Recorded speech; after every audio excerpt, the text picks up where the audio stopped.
This is Democracy, a podcast about the people of the United States. A podcast about citizenship, about engaging with politics and the world around you. A podcast about educating yourself on today's important issues and how to have a voice in what happens next. Welcome to our new episode of This is Democracy. This week is a real treat for us. We've had many fantastically interesting and influential people on our podcast, and today we have one of the most interesting people, I think, in our world today. This is former Congressman Will Hurd. Will is a former CIA officer, cybersecurity executive, and an elected member of Congress from the 23rd Congressional District in Texas, a region that stretches, believe it or not, all the way from San Antonio to El Paso along the U.S.-Mexican border. He represented that district for 6 years, from 2015 to 2021. And in addition to all of those achievements, Congressman Hurd has written a brand new book that I highly recommend to everyone, American Reboot, an Idealist's Guide to Getting Big Things Done. Congressman Hurd, thank you for joining us. Hey, it's a pleasure to be on. I appreciate you having me. We're delighted to have you.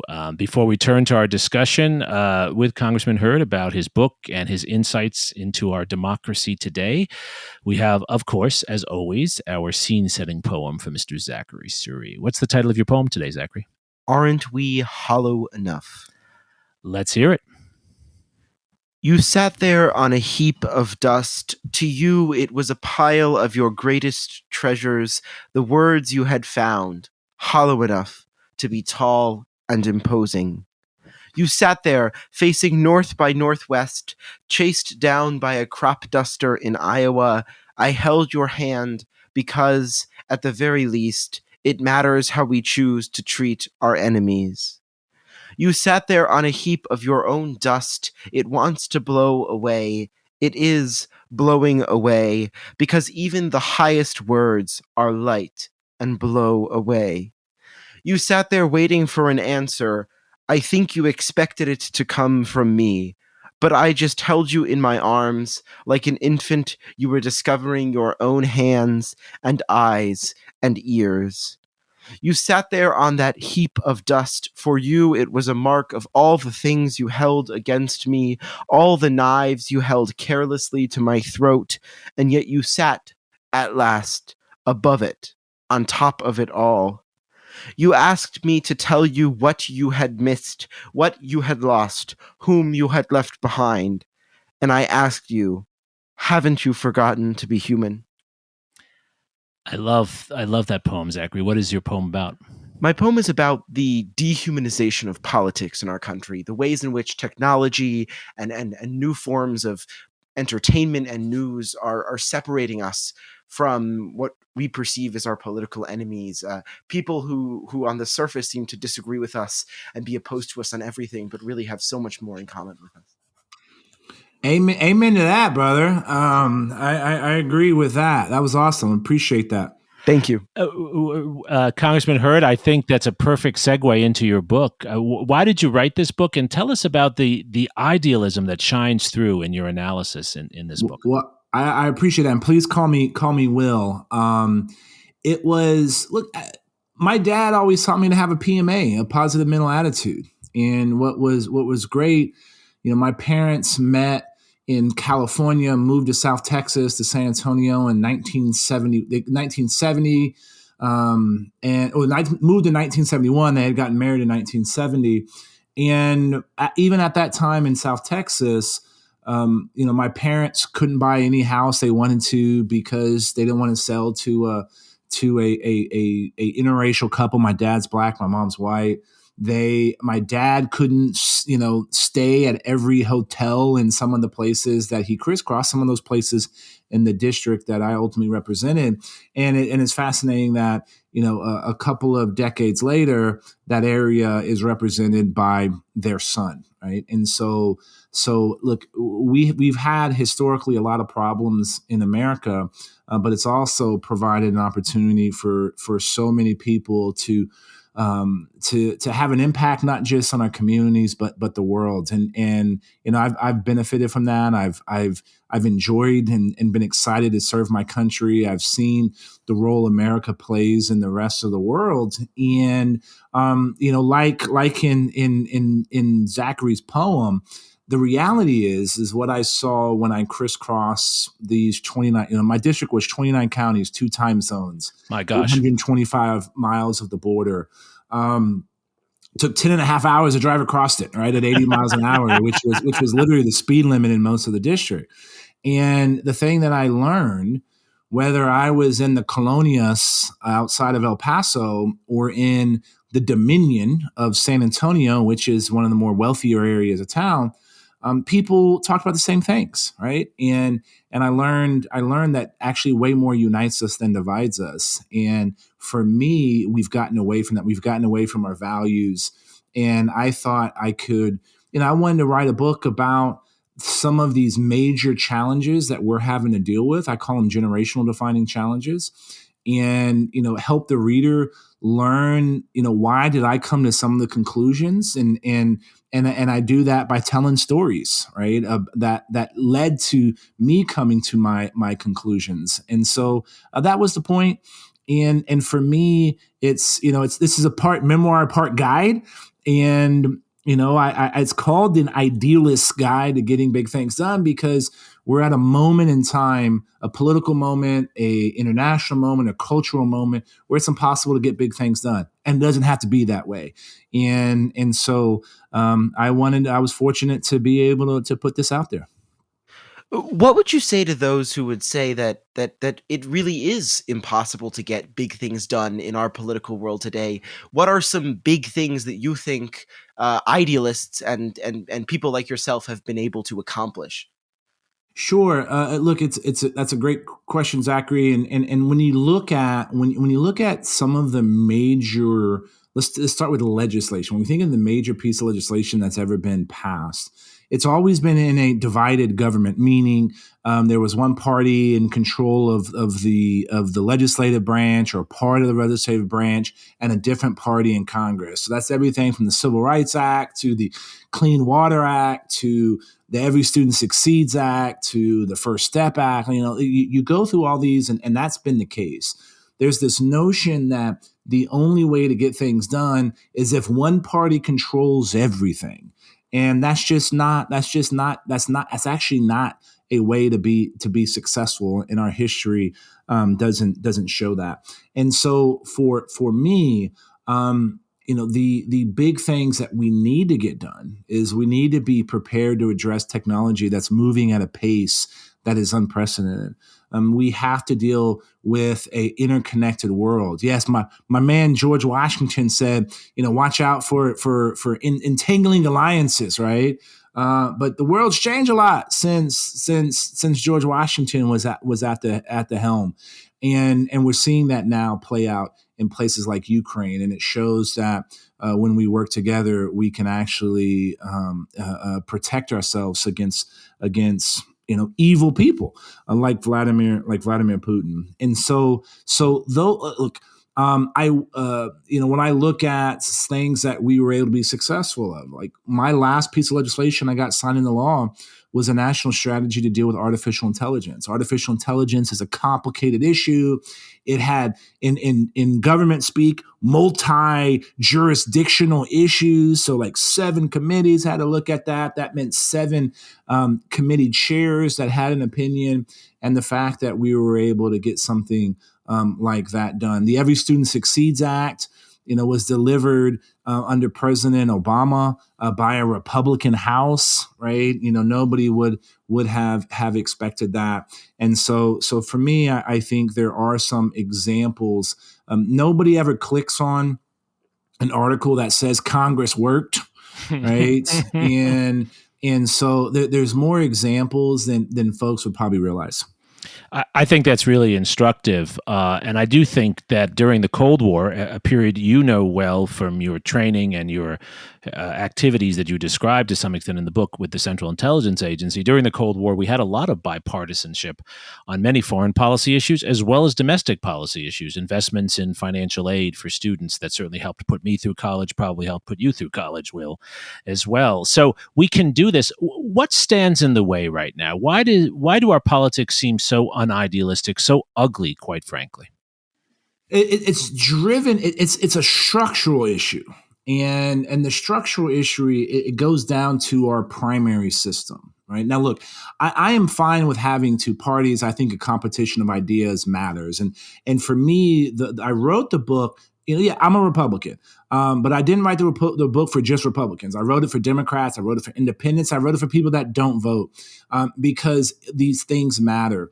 And at the end of the day, both the political spectrum is no longer a line. It's a horseshoe. And the edges of that horseshoe are closer to one another than to the center. And what happens is in our primaries, you have in the House, this is a hard number, 92% of the seats in the House were decided in a primary. Only 33 seats last election were, in essence, toss-ups, where any party could have won. And so the rest of them were decided in the primary. And the average number of people, so the clearest numbers are back in the last non-presidential election in 2018, where only 54,000 people on average voted in a contested primary. Wow. That's not a lot of people. Right. When you take into the general election in 2018, it was about 267,000 people. Very big difference.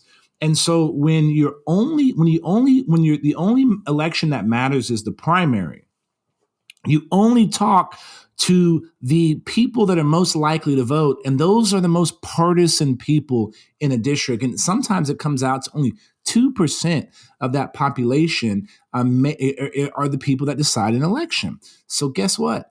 Officials and elected officials only talk to them. So this trend is true in the House of Representatives. It's true in state rep races. It's true in state Senate races. It's true in city council races, right? And now there's a whole, and I go deep into some of the math in the book.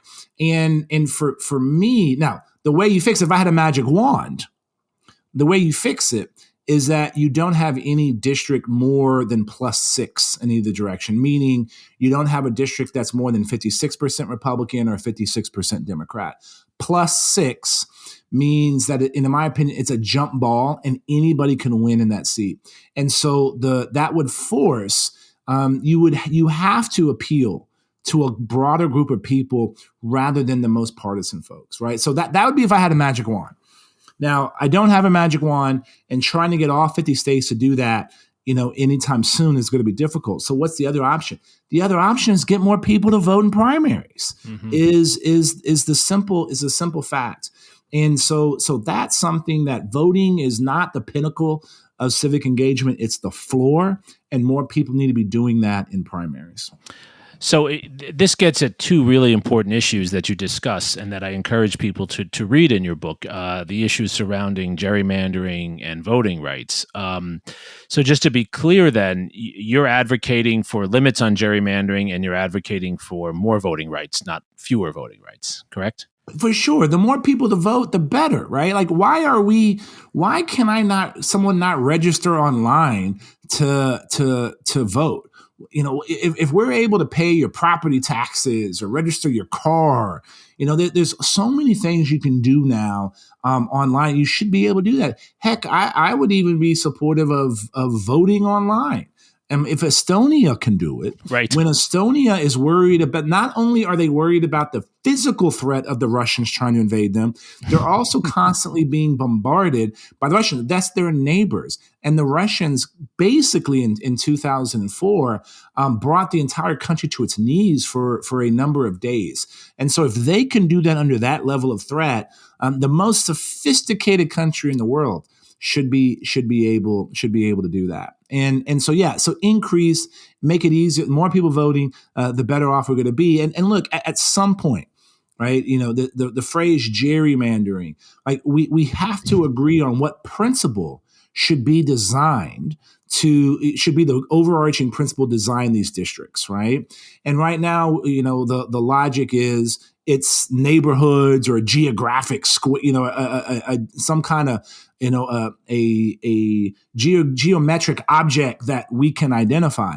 Well, I think it should be based on making the seats more competitive. That sounds so powerful to me. And I have to say, one of the things I admire about your book is you speak very frankly about issues like this, immigration, many other issues, and your positions don't line up certainly with the Republican Party in all cases, nor do they line up with the Democratic Party. I mean, you're making you're making what seem to me to be very sensible, if we might even say this, moderate centrist arguments. Why is it so hard to convince, let's start with your party. Why is it so hard to convince Republicans in Texas, for example, to adopt what you just suggested, which seems so overwhelmingly compelling?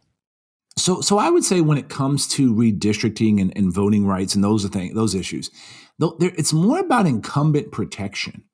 Because I can make the same arguments about the problems in Texas. I can make those same arguments in a place like Illinois, by the same place in like New York State, right? And you might have better perspective on some of the changes that happened in California. Has that made districts? They have the open primaries, and the top two go to the primary. I don't know, what the analysis of has that made things better. I would say the one thing that I think continues to allow Texas to grow, have great economic strength, and having people from all over the country still move here is we have one party rule at the state level, but there is still most of the major cities are run by Democrats. So you have a Republican statewide, you have Democratic local officials, and so there is a competition, right? There is a multi-party system at play here. It's just at different levels. I don't think you necessarily have that in a place like California. And so, one of the questions is, why are so many people leaving California? And again, I don't know the answers to that. So your question was, why is it hard to get some people in Texas to agree with this? Because they want to keep their jobs, right? They, people in power want to stay in power, and they don't want to make it easier for someone to get thrown out, right? And I used to always tell my colleagues or people running or new folks in Congress, be like, don't be afraid of your constituents. Right. And it's oftentimes it's always wild.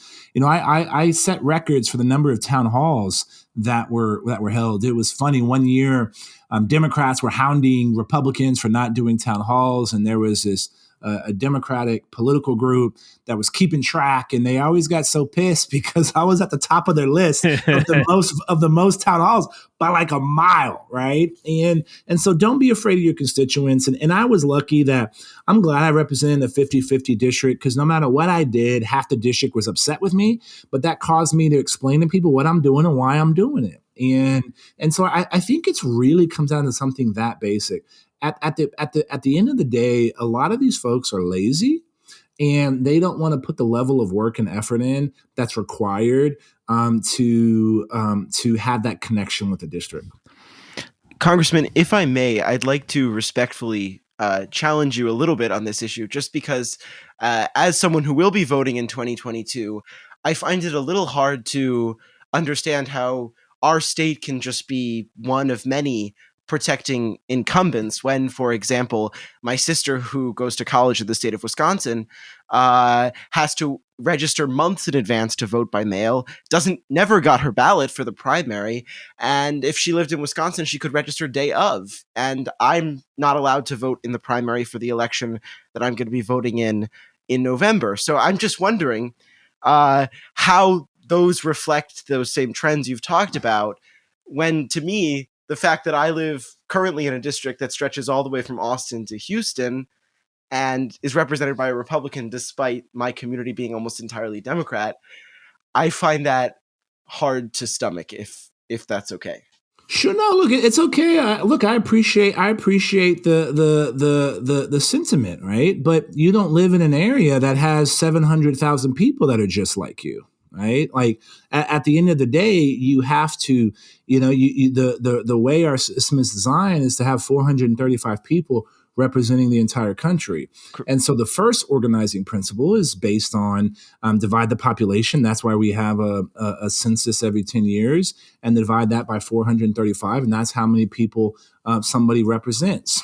And so it was, in the House, the People's House was designed to be the entity most responsive to the people. And so that's why you reset it every decade. And so yeah, why your community, your neighborhood, your street, all that may be more aligned, but so should one person represent Austin? Okay, like that's one way to do it. But I still don't, if that were to happen, I would still say I would rather have a district that wasn't overwhelming in one way or another, because guess what? If all of Austin, and let's say, I don't know the numbers of what Austin is. Let me use a better example that I know. Here in San Antonio, there's 5 members that represent San Antonio. One district is heavily Republican. Another district is heavily Democrat. The Republican never has to talk to Democrats, and the Democrat never has to talk to Republicans.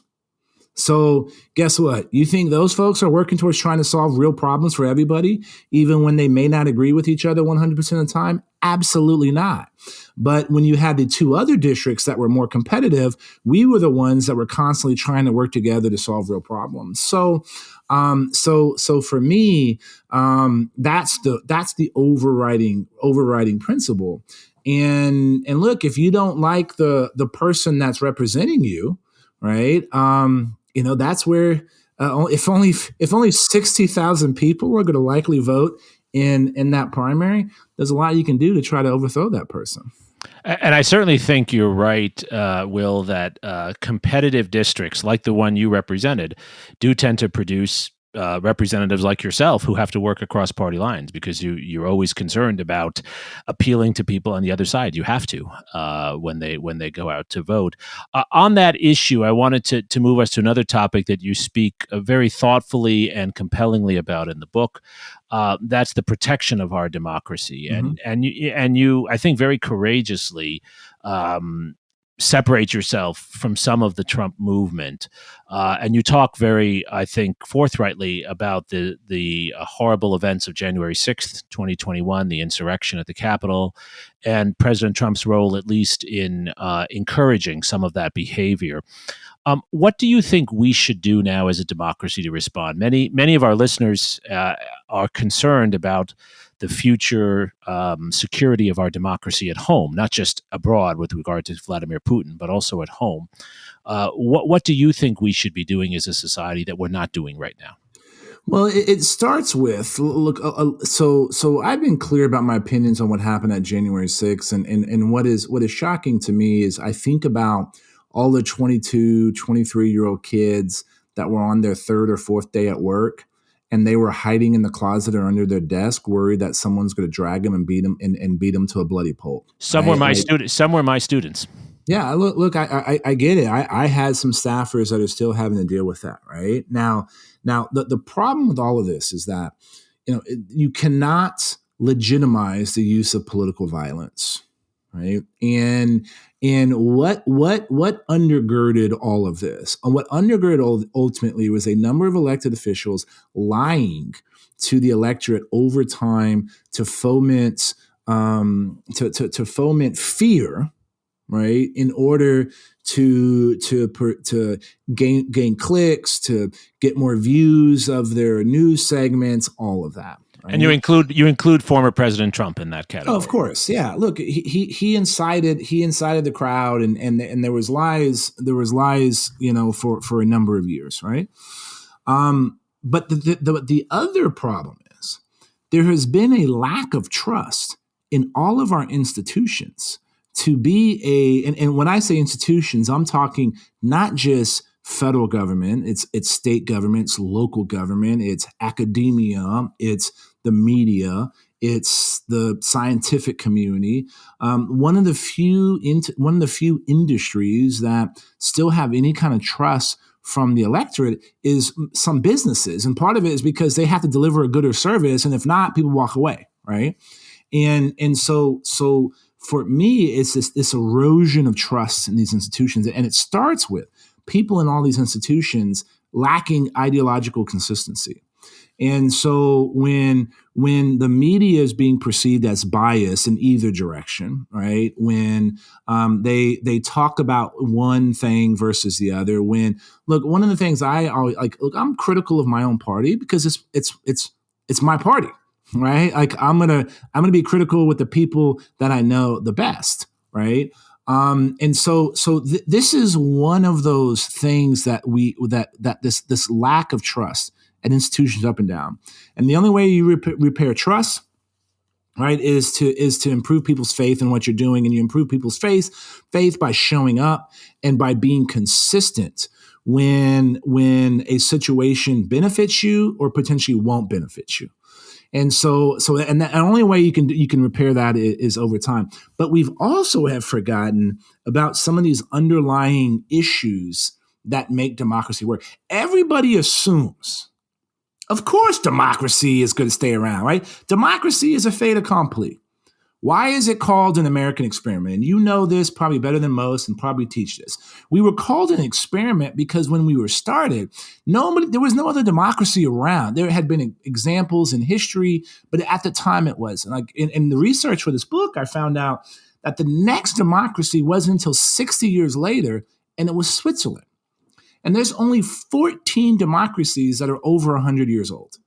Most people assume that this is what the case, right? Most people assume America is going to be a superpower because there's nobody is living today who has seen a world where America wasn't the superpower.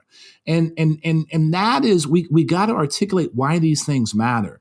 And we got to bring it home to people. We got to bring home that it's majority rules with minority rights, right? The majority is not supposed to be allowed to have an authoritarian government. You have separation of powers. If you truly believe about a federated system that has local control, then you can't try to usurp power at the local level, right? And so I'm going on a little long, and I apologize. No, this is helpful.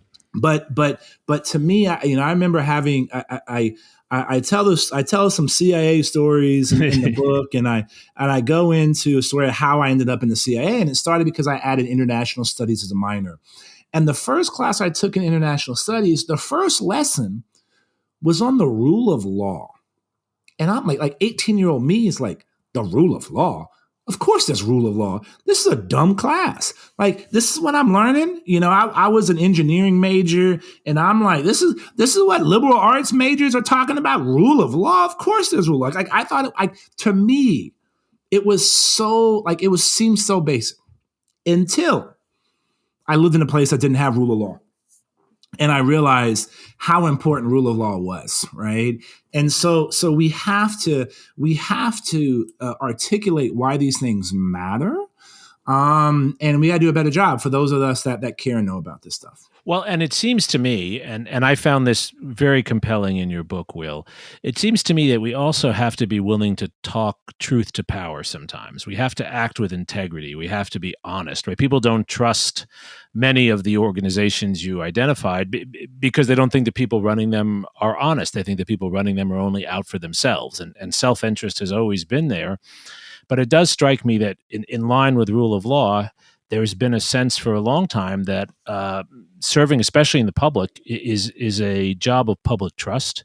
No one has a right to it, and one should hold oneself and hold one's colleagues to the highest levels of honesty. I think Senator Mitt Romney said this during the discussions about the certification of the election, right? People will trust the election if you tell them the truth. Stop telling them lies. How can we get officials elected to office who will continue to tell the truth? How can we encourage our parties, your party and the other party, to be more attentive to the truth? Look, it's the electorate has to demand it, right? And it goes back to this notion that when you look at the people that actually vote in general elections but don't vote in primaries, those are the ones that are looking for those things, right? The people that are worried about putting food on their table, a roof over their head, and making sure the people they love are healthy, happy, and safe. They're not following politics like sporting events, right? And so it also requires for those that care about these things, are they rewarding the behavior they want to see? And I always tell folks, it's like, okay, start with your local area, right? Do you know some of your local officials, and is there somebody that you like and get behind and help that person, whether it's knock doors, write a check, phone bank for them, right? Like there's so many ways to get involved. And that seems, look, it's hard, right? Winning elections is hard. And so, but then you don't have to just do it in your community. Are you sharing stuff on social media that when people, and it may not be from your tribe, are you sharing that to be like, hey, that was a good comment. I agree with that, right? Again, we got to reward the behavior that we want to see. I always joke and say my social media presence would be 10x what it is now if I said crazy things. Right. But I don't say crazy. I'm not going to say crazy things. And so look, I wish I had, an 8-point plan to be like, this is how we get people that are a little bit more truthful. But here's what I found. When elected officials are best in the world at one thing, and that's following a trend. And so nobody wants to be first. Nobody wants to be second, but people are going to fight each other to be third and fourth.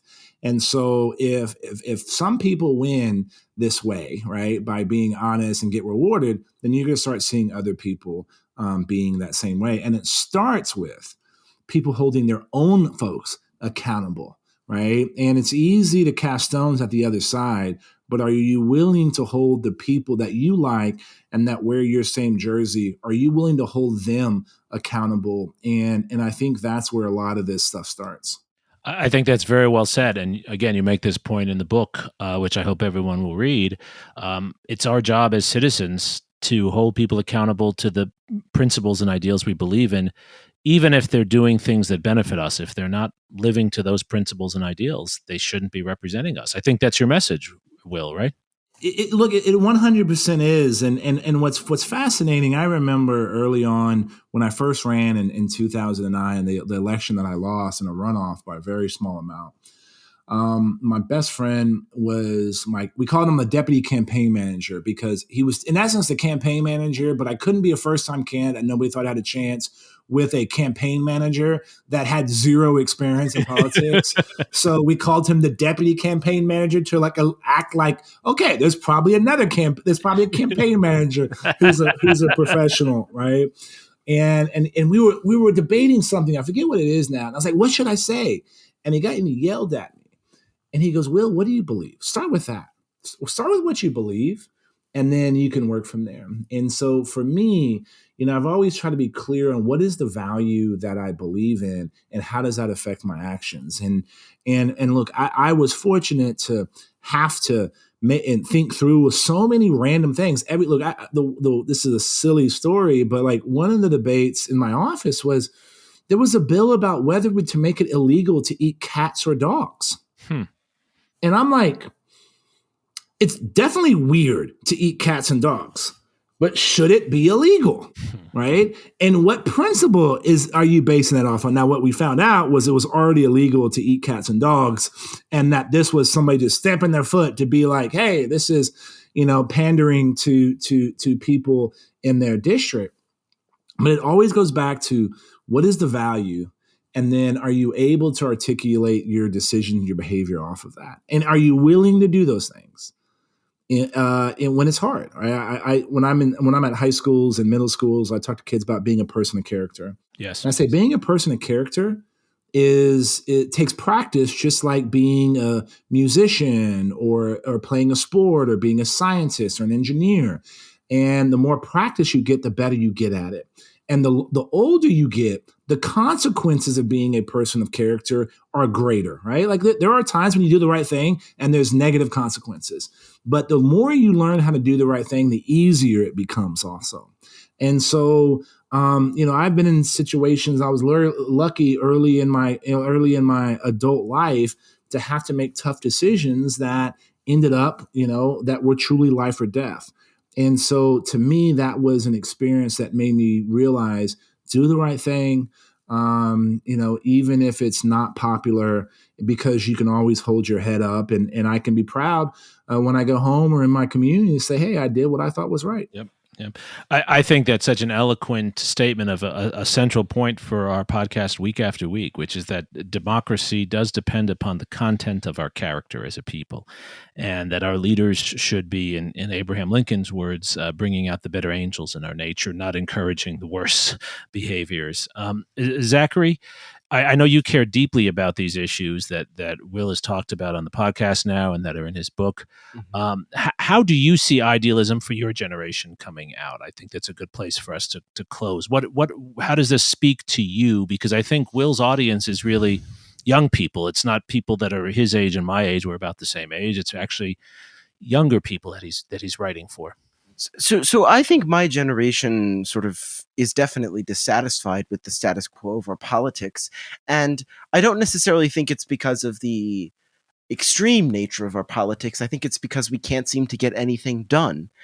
And so I think the new idealism, I hope that the new idealism of my generation will be a new kind of pragmatism and a new emphasis on actually doing things that impact people's lives and make a difference. And those could fall anywhere on the political spectrum. I think we need to focus on our values, as Congressman Hurd said, and I think that we will. I think that the crazy events of the past few years have, if anything, forced us to reevaluate what's important. Will, I want to give you the last word. Look, Zachary, this music to my ears, right? Because I call my philosophy pragmatic idealism, right? How do you help the greatest number of people possible based on the actual situation that you're currently in? And that is, to your point, make sure you're doing things that are actually uplifting humanity. Start with that.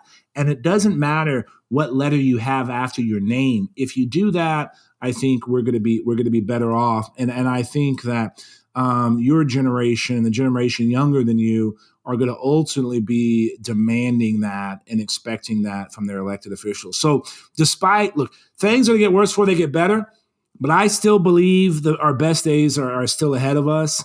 And that's what makes me excited. And that's why I'm still able to have that PMA, that positive mental attitude my dad told me about.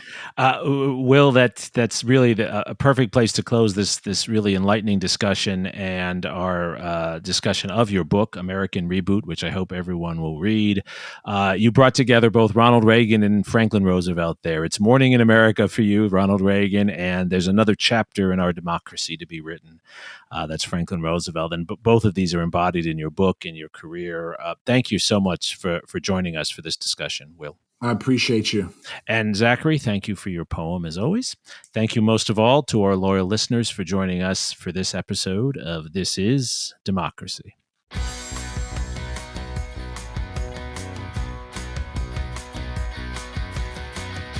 This podcast is produced by the Liberal Arts ITS Development Studio and the College of Liberal Arts at the University of Texas at Austin. The music in this episode was written and recorded by Harris Codini. Stay tuned for a new episode every week.